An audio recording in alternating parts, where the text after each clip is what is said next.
Up off net? Up off net.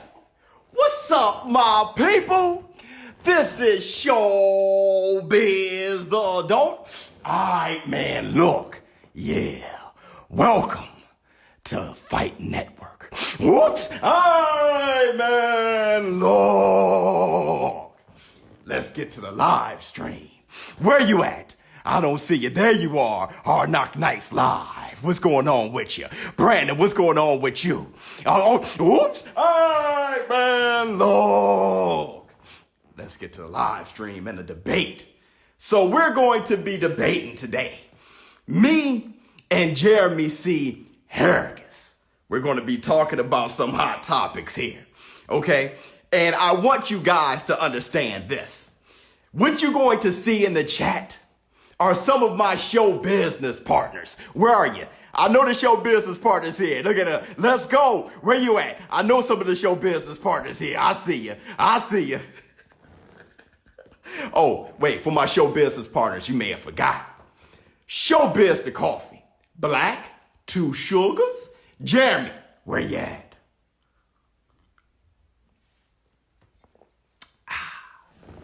Let's get to the debate.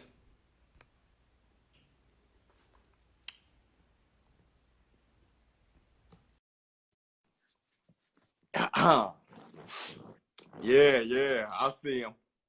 I see him. Come on in. Come on in, Jeremy. The water's All hot. right. Show, how are you doing? Man, I'm doing good. It looked like we got a little, are you sideways on me? It looks like you're sideways a little bit.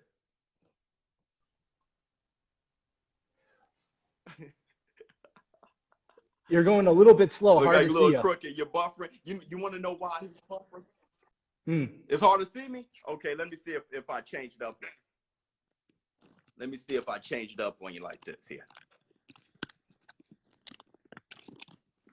Hold on real quick.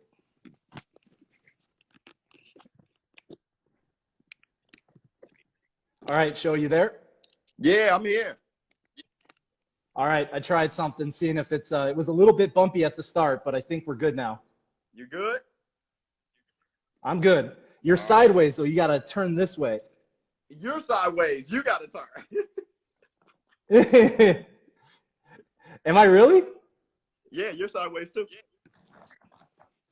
No way. Let me see if I can fix this. Oh man, how about that? That's a little bit better. Yeah, that looks a lot better. So you ready to get the show on? Let's get the show rolling. All right. So welcome, fight fans. I'm that boxing writer, Jeremy C. Harrigus, joined by my counterpartner. I'll let you introduce yourself. Showbizz, don't everybody should know. All right, man, look.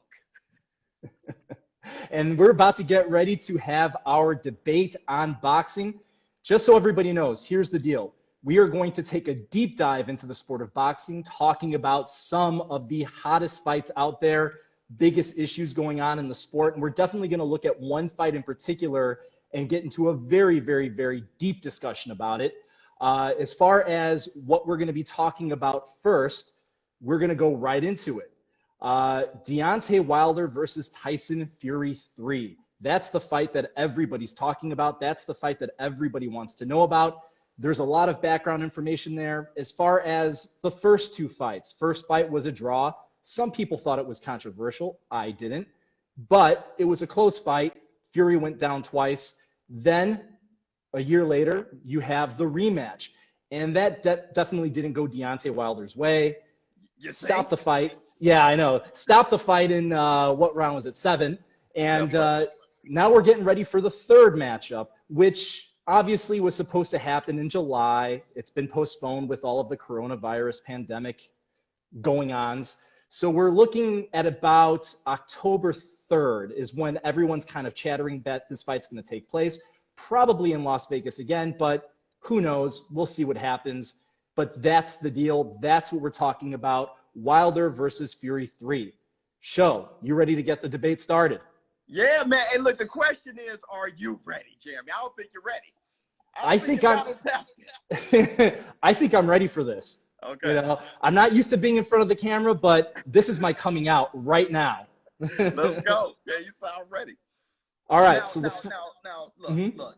Let me just jump in on you, and I'm going to do it like this. Okay. What we have here is a trilogy, right? Mm-hmm. You have a trilogy between these two guys, like a trilogy like I've never seen before. You have to understand this. When you're looking at the fights, it seems pretty obvious, okay, that you have one guy that is clearly better than the other. That's how I feel. When you look at Tyson Fury, the Gypsy King, him outboxing Deontay Wilder first time officially as a draw, I think they should have given Tyson Fury the nod.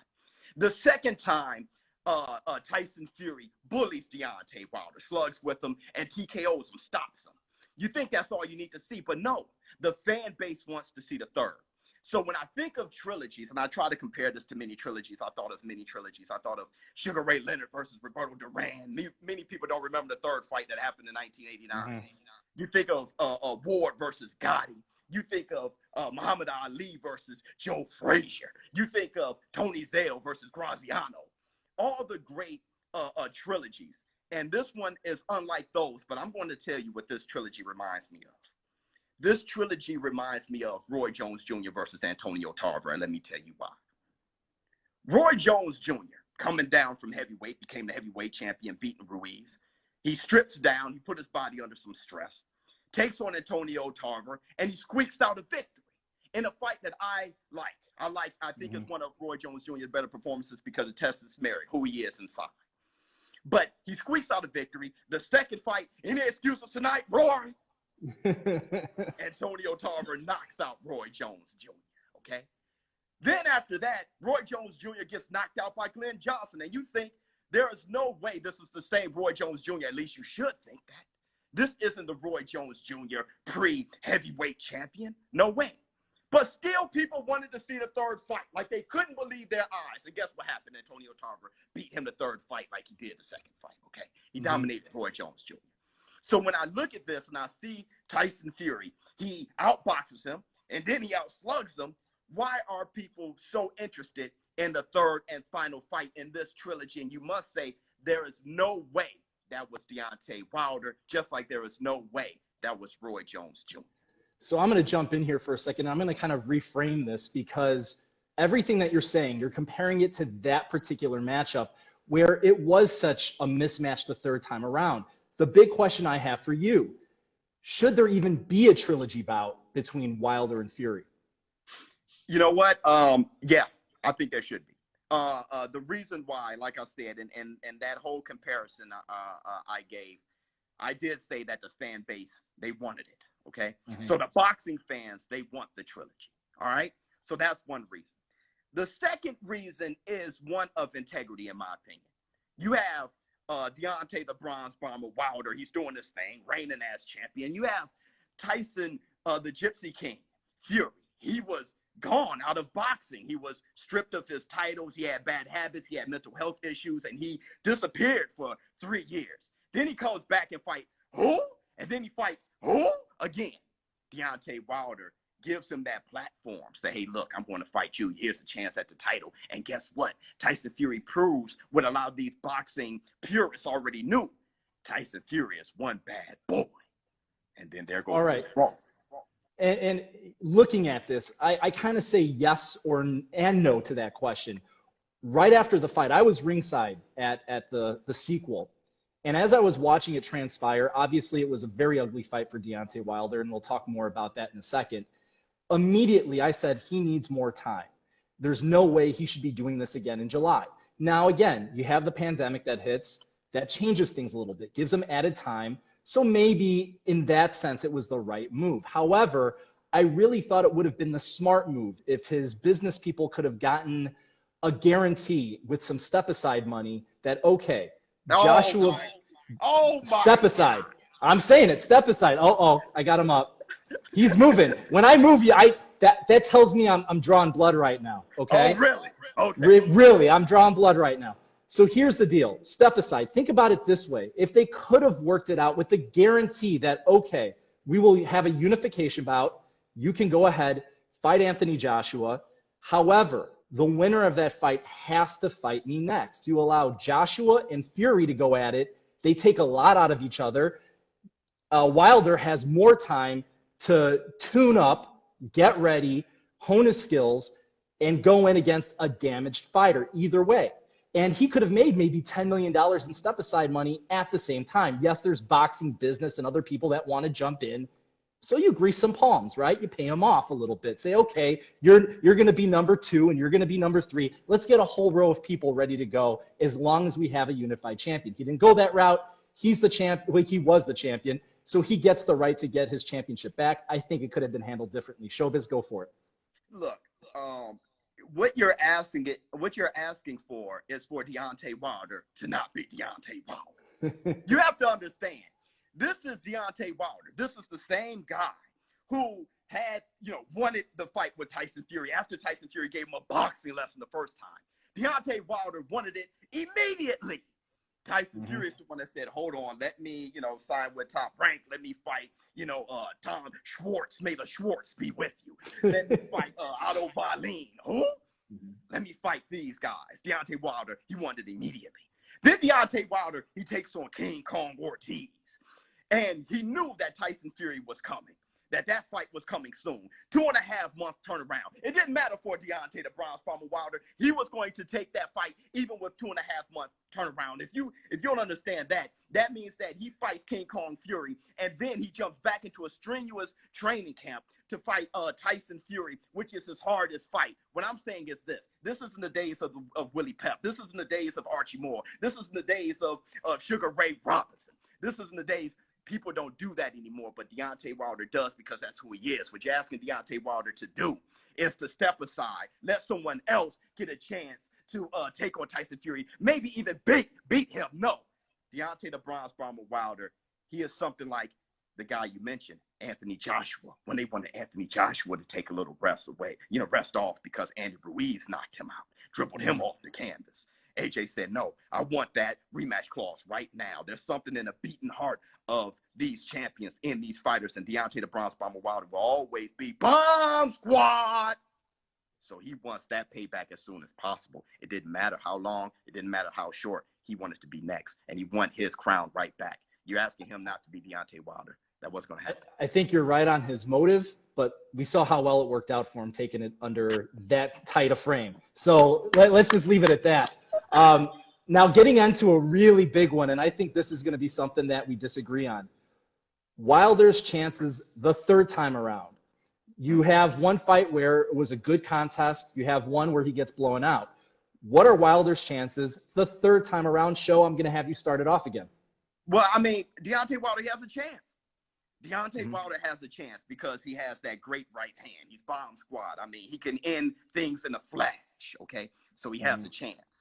And he has about, if I was going to put a percentage on it, he has about a 15% chance. And I'm giving him 10%. 15? I'm giving Wilder 10%, okay? Oh. His chances are extremely low, and let me tell you why. You have Tyson Fury, like I said, gave him a boxing lesson the first time. He outboxed him. He outslicked him. He jabbed. He stuck. He moved. And then the second time, he put on some added weight. We didn't know if it was going to be blubber or if it was going to be muscle. Regardless, he bullied Deontay Wilder, and then he stopped him. How else do you want him to do it? What do you want to see in the third fight? He outboxed him. He outslug him. What do you want to do? Some kind of combination of the two? Deontay Wilder really has a very little to zero chance. I'm going to give him 15%. I'm only giving him 10% just because, I just can't disrespect the 10-time title defense holder in Deontay Wilder. Go ahead. All right. And I got to completely disagree with you. So this is one where we're completely split. All right. Okay. As far as Deontay Wilder, what we have to remember is that he never lost a fight before his last bout. Now, we can criticize his opposition. We can say, well, who did he fight? Hey, you fight Luis Ortiz twice, you're good in my book. Those are two tough fights. And he dropped him twice. The first one was competitive. The second one, it just took one right hand and it was over. So thinking about it in this regard, if we take a look at Wilder's KO percentage, anytime you have a guy with 90, even after the loss, he still has 93% KO rating against a guy who, yes, stopped him in the previous bout, but only has a 68% KO rating. What I'm saying is maybe there's a chance that we saw a bit of an anomaly, that Fury basically saw what he wanted to do and believed it so much that it happened. Can he do it twice? I'm not 100% sure about that. If I have to put a percentage on it, I'm going to go with the split of the money, 60-40 for Fury. 60-40. You gave Deontay Wilder 40%. I'm giving him 40% chance. Did you look at the first fight? You said you were ringside the second fight. Were you eating popcorn or watching the fight? The second time, it was hard to watch. I'm not going to lie. From the second round on, I'm saying, you know what? Maybe we should think about stopping this thing. Maybe we should think about throwing in the towel. I was saying that, honestly, after the second round, Breland made the right decision in throwing in the towel, and everyone can talk about all that. He's still with the team. Nothing's changed there.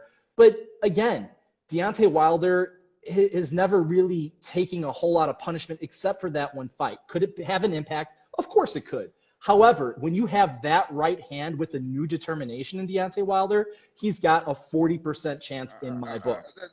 Let me tell you something about Deontay the Bronze Bomber Wilder.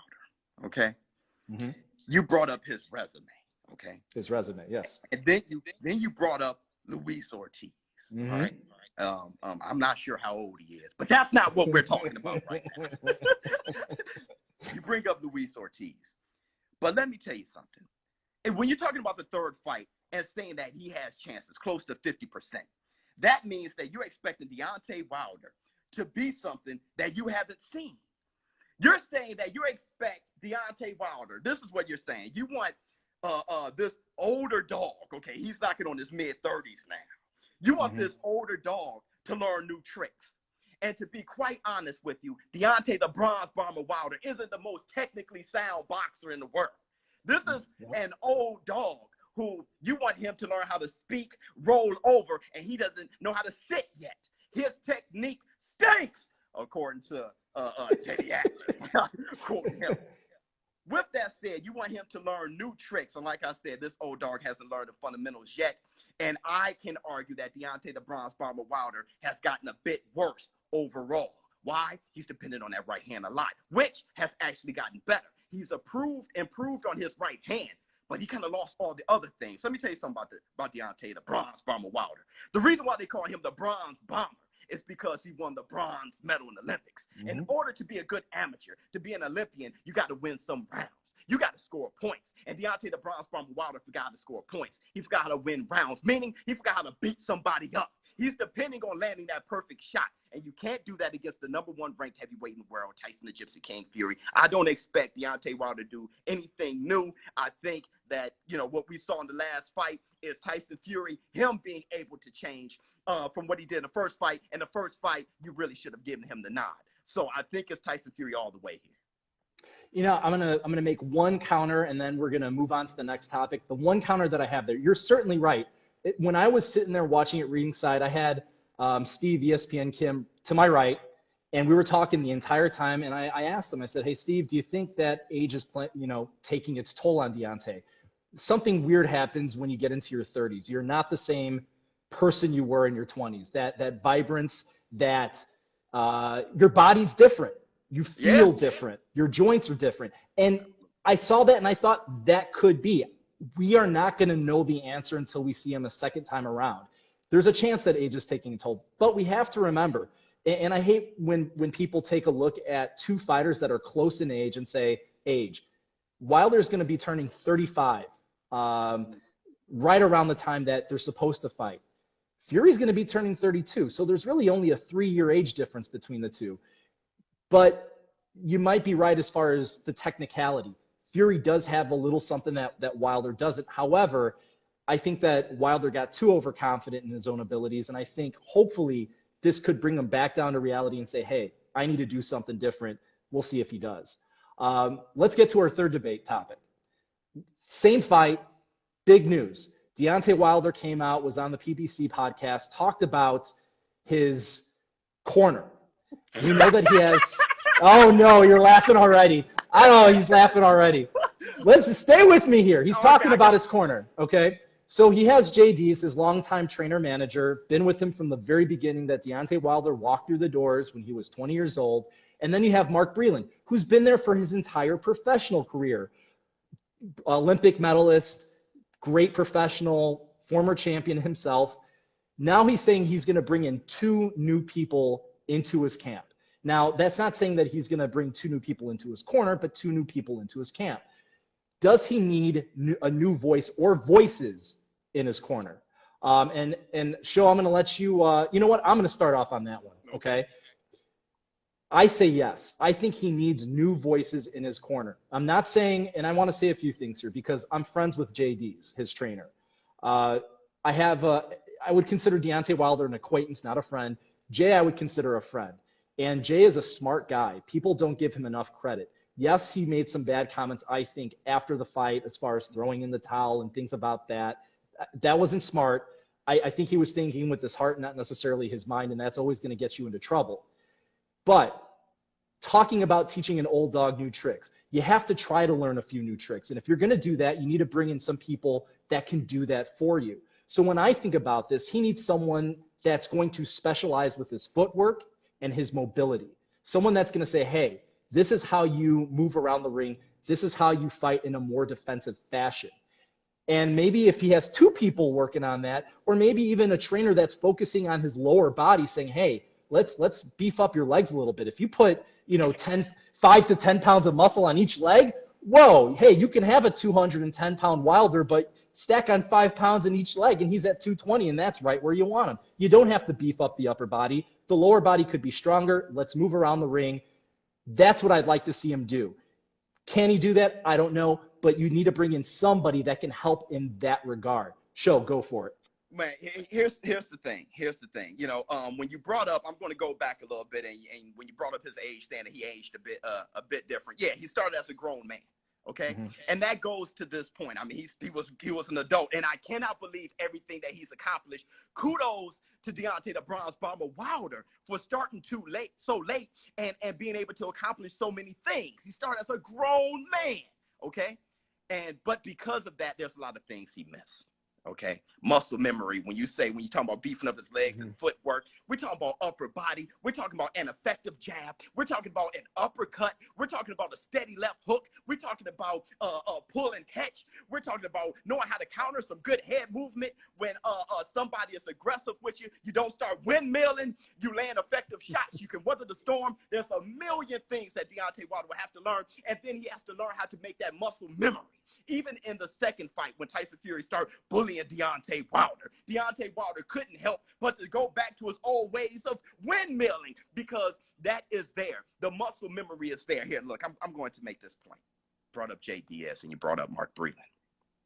Mark Breland, the same Mark Breland who was in the 1984 Olympics, one of the best Olympic teams the U.S. ever had. You had Evander the Real Deal Holyfield there. You had Mildred Taylor there. You had the late and great Sweet Pea Whitaker there. You had all these guys there, Henry Tillman and Tyrell Biggs. You had all these guys there. If you want to talk about a guy who knows how to do all those things that I was saying, Mark Breland knows how to do all those things. The thing is, I wonder if Deontay the Bronze Bomber Wilder had a little ego problem.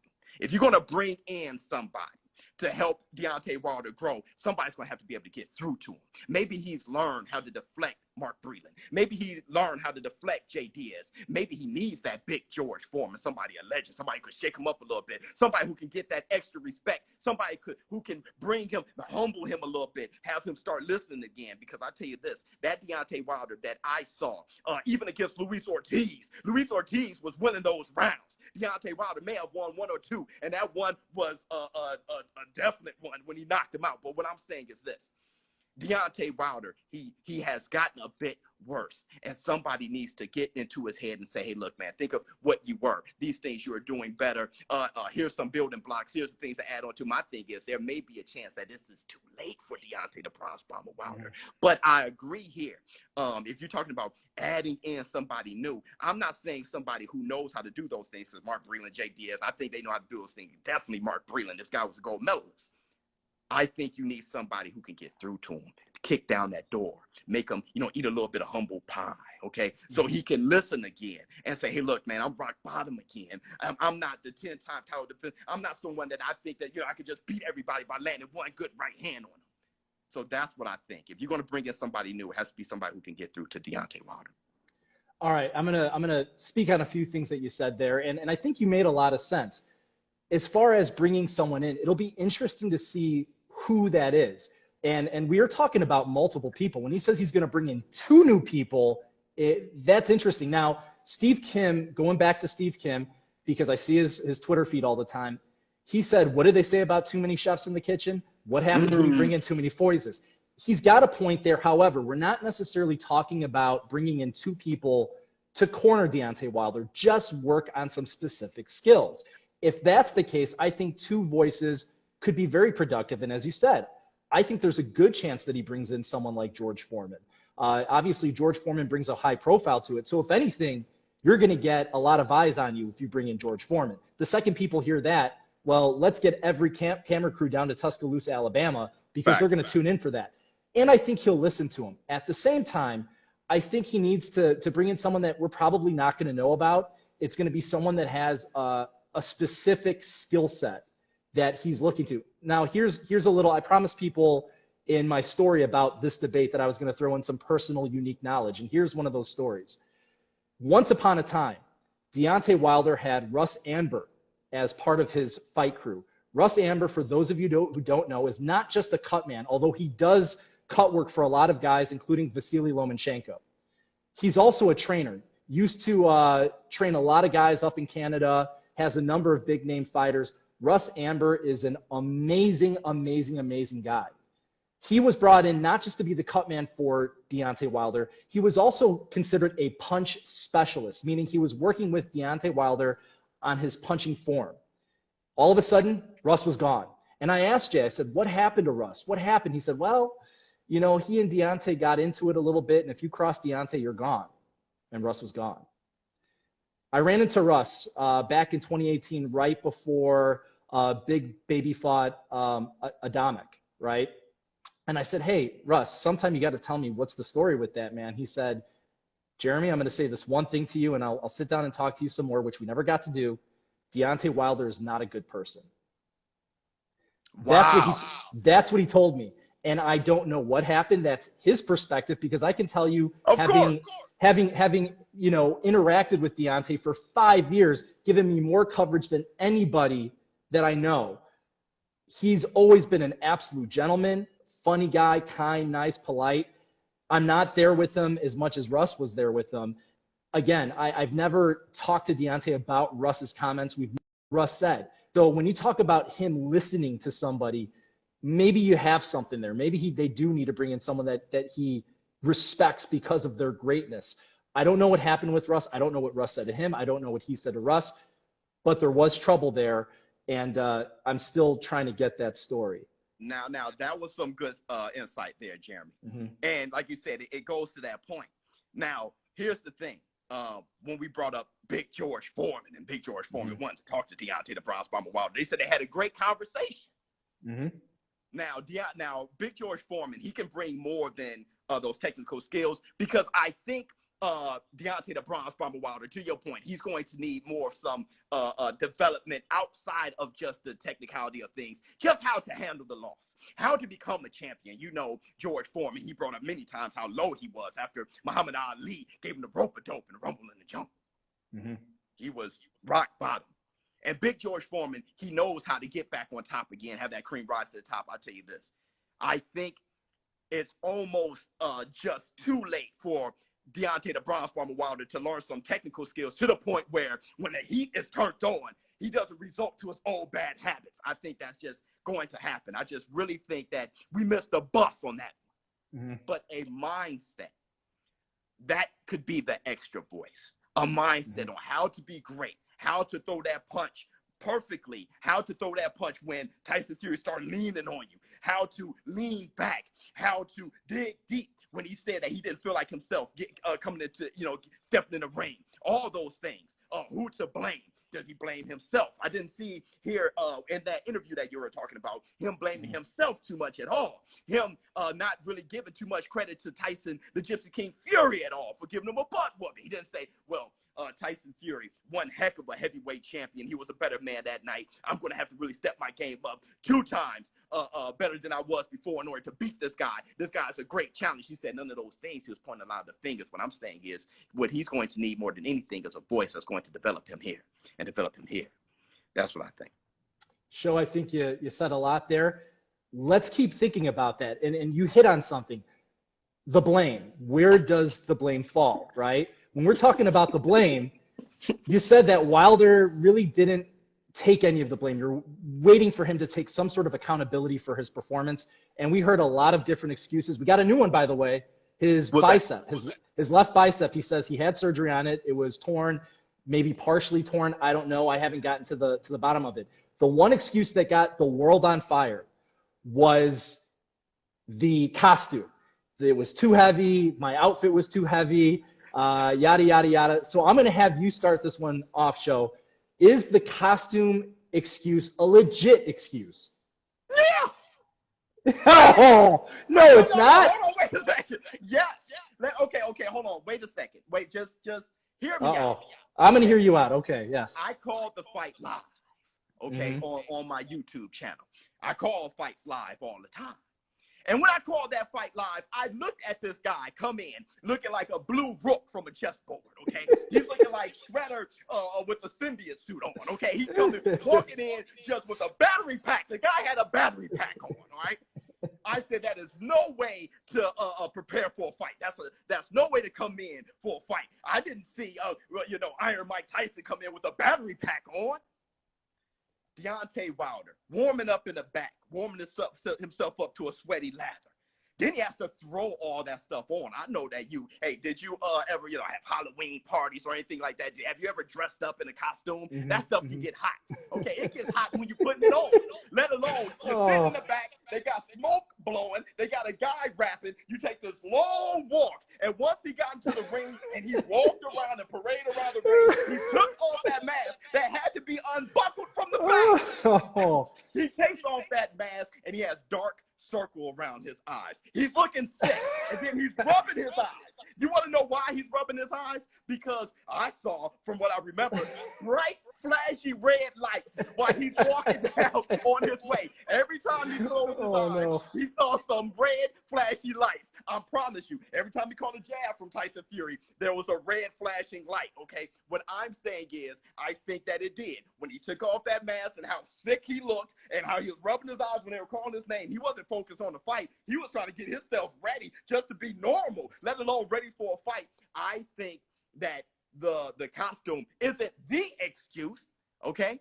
But I think it had some effect on Deontay the Bronze Bomber Wilder. I'm going to take a line from John McEnroe. You can't be serious. You can't be serious. Okay? I don't, when I heard that, and to be honest, it was Jay. Jay came to the press conference. Deontay was being tended to back, and I'm talking about immediately after the fight. Deontay was getting stitched up. He had his ear cut and everything. And Jay said the costume excuse. And I just said, oh, no, Jay, don't say that. Not that. That can't be the reason why. That can't be the excuse. No. It's a good excuse. Tell me something else. Tell me his dog died, or, tell me anything else. Don't tell me that it's his costume. 40 pounds? 40 pounds? Really? That's going to make a difference to your leg? 40 pounds is going to deaden your legs? 40 pounds. I'm talking about his face being covered in that hot mask. Okay. I'm going to stick on the weight for a second, because that's what he said. The 40 pounds deadened his legs. Those were Jay's words. Those ended up being Deontay's words, and it's been published in numerous places. How about Tyson Fury? He had a vest on too. It's called a fat vest, okay? And he had an extra 43 pounds of fat that Wilder didn't have. And he's walking around, dancing around with it like it's no big deal. He's, showing his moves. He's, I don't know what dance he was doing in there, but he was dancing circles around Wilder. And he had 43 pounds of extra fat on his body. Don't tell me it was muscle. I don't care what you say. And he looked fantastic with that extra 43 pounds. And Wilder could do nothing with it. And I don't think it's a legit excuse. I thought it was really bad. As soon as I heard that, I'm like, oh, please, hire a PR person immediately, have them there, let them craft an excuse if that's what you're going to do. If you're going to say anything, just own up to it. Say, hey, I was overconfident. I had some issues. And Deontay has said that he had issues. I'm always curious to hear what they are, because I even joked around with Jay maybe a week before the fight. Actually, yeah, a week before the fight, I said, what's it going to be this time, Jay? There's always something that happens, whether Deontay gets third-degree burns on his arm, he's going to break his hand in training camp. And I'm not saying that as a put down. It's legit. You could see the burns on his arm. I could see in training camp for the first fight that there was something wrong with his hand. He was not throwing his right hand. I was there for 2 days of training camp in that first fight. Not once during sparring did Deontay Wilder throw his right hand. And I said, hey, Jay, what's wrong with Deontay's right hand? What's going on with it? And he said, oh, no, he just had a little bit of a tweak. Well, a little bit of a tweak was he broke his wrist and he was healing from it. And so when people say he didn't break anything, no, he broke something, and I saw it. I was there. There's no way he's going to go into training camp, go into sparring with one hand, not throw his right hand. I was there. I saw it back in 2018. It was a legit excuse. So there are legit excuses and there are illegitimate excuses. Well, and to me, the costume's not one. Go back to your show. Well, listen here. Him, Deontay Wilder, like you said, he always has, maybe a torn bicep here. Chris Arreola, he was fighting with one hand. Okay, he was fighting with one arm. And that goes back to the point of his technique stinks. The reason why you have a certain type of technique, okay, is so you don't hurt yourself. If you're going to win me or throw punches incorrectly, you're always going to hurt yourself. Deontay the Bronze Bomber Wilder starting late may be to his benefit, because if he started early, he probably wouldn't have become a pro throwing punches like that. But I'm going to tell you this about his costume, okay, being an excuse. I'm saying that is an excuse. It's not the excuse. Understand this, okay? Let me tell you your problem, Jeremy. Oh, my problem. I got a problem here. Okay. All right, you tell me my problem. Your problem is you deal in absolutes. You deal in black or whites. And what I'm telling you is that there's a lot of grays in there. Deontay the Bronze Bomber Wilder, the costume, that was a problem. It didn't help him whatsoever. It hindered him going into the ring. Facts. Him having a 2.5-month turnaround didn't help his legs. It didn't help his energy. It didn't help him at all. You need more of a time to heal after a fight and 100%. A time to prepare for the biggest fight of your life. Yes. That was an issue. And also, Tyson, the Gypsy King Fury, being better than him is an issue. All of those things are issues. It's not just the costume, but I think the costume had an effect. But the biggest effect was Tyson Fury being a better fighter. I'm gonna say one little thing to that, and then we're gonna move on to our final topic. As far as what you had to say there, I think the best thing you said, and I agree with you 100%. The turnaround, it was way too soon. So there is a good chance that he was overtrained for the fight, and I think that you got something there. The second I heard that was the plan, I was kind of shaking my head saying, I don't know about that. Like, okay, you just got done with this guy, you worked hard, and now you're going to go fight another guy that close. I think that was a huge problem. I think that was the biggest mistake that they made, was taking that fight so soon. But he had it in his mind that he could do it. I think that he believed in himself maybe a little bit too much. Everybody's mortal, and I think that was a big issue. The other problem is, too, strategy. Tyson Fury had the strategy. Hats off to Javon Sugar Hill Stewart. He thought of it was a complete 180. That was not the typical Tyson Fury fight. Going back to my guys, Bob and Dan Canobio over at CompuBox, if you look at the first fight, Tyson Fury only threw 327 punches. If you go to the second fight, he had 267 punches through the 7th round. Whoa. All of a sudden, he was throwing punches, and he did not give Deontay Wilder a chance to throw anything. If you look at Deontay Wilder's punch count, it just dropped. It was not there. First fight, total punches for Deontay Wilder, 430 punches. Second fight, 141. 141. You want to know why? The best defense against Deontay the Bronze Bomber Wilder isn't to keep being slick and hopefully that nuclear bomb missile of a right hand lands on you. The best defense against Deontay Wilder is to keep a glove in his face. Deontay 100%. Wilder doesn't know how to punch when there's a glove in his face. Once Sugar Hill, they all, once they figured that out, it was over.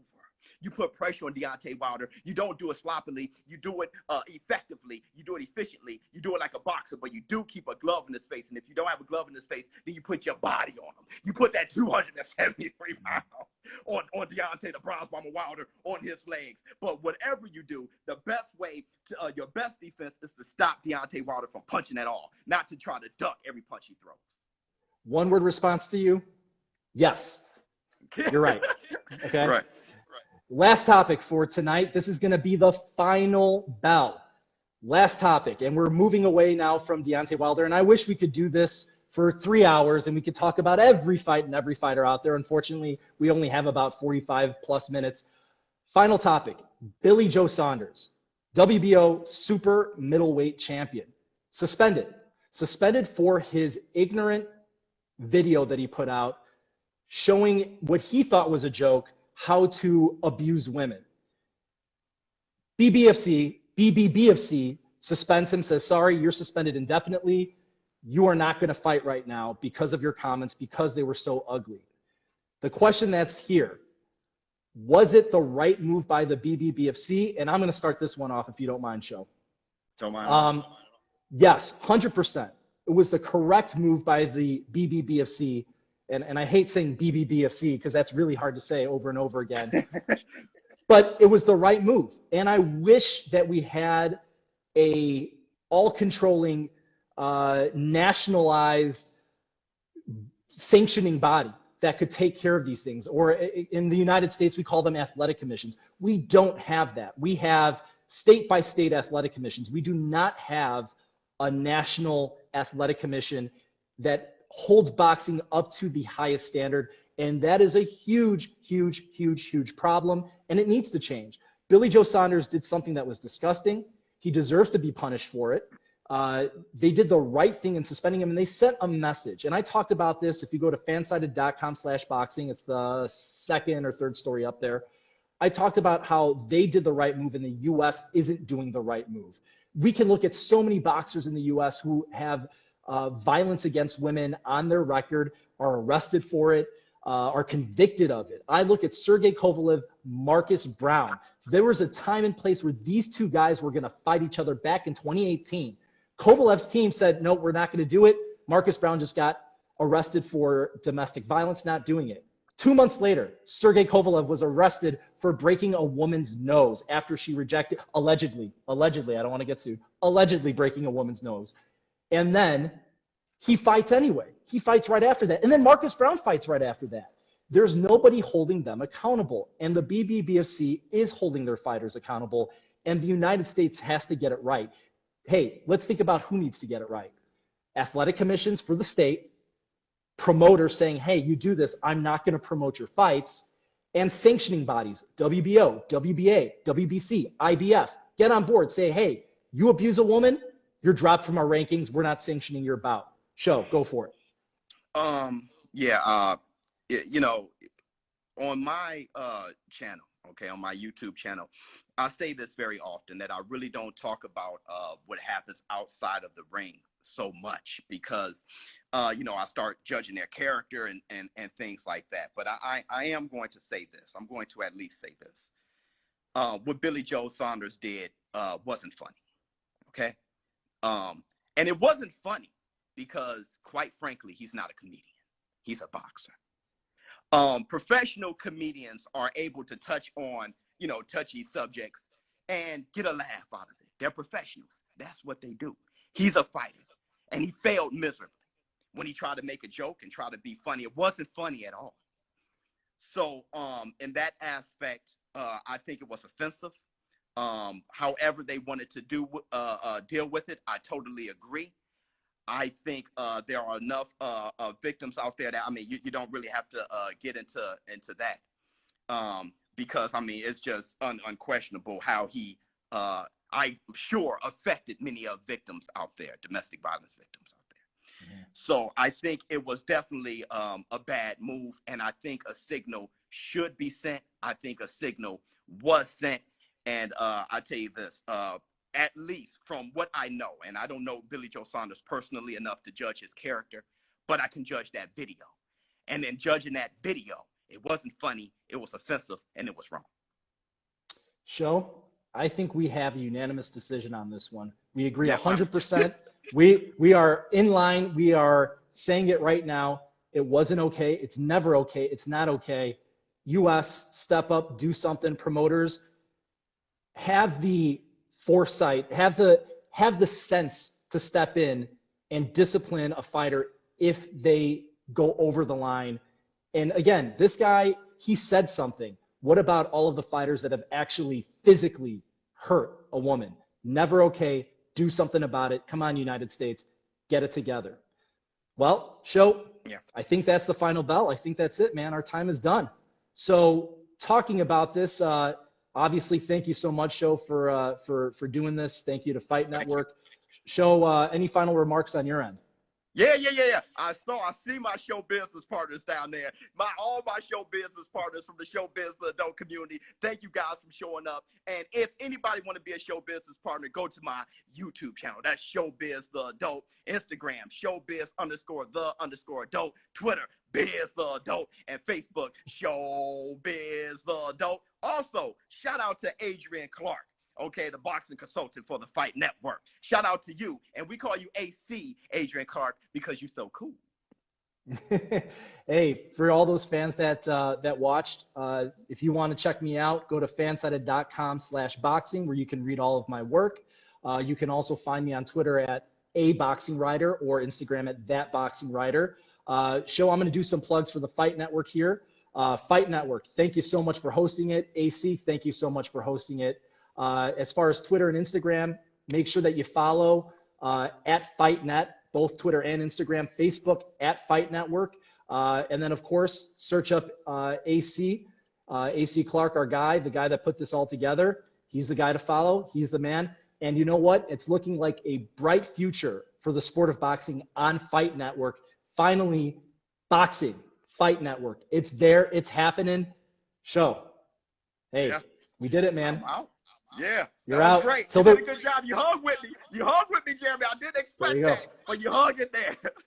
Till the rematch, Show. Till the rematch. That's right. Have a good one.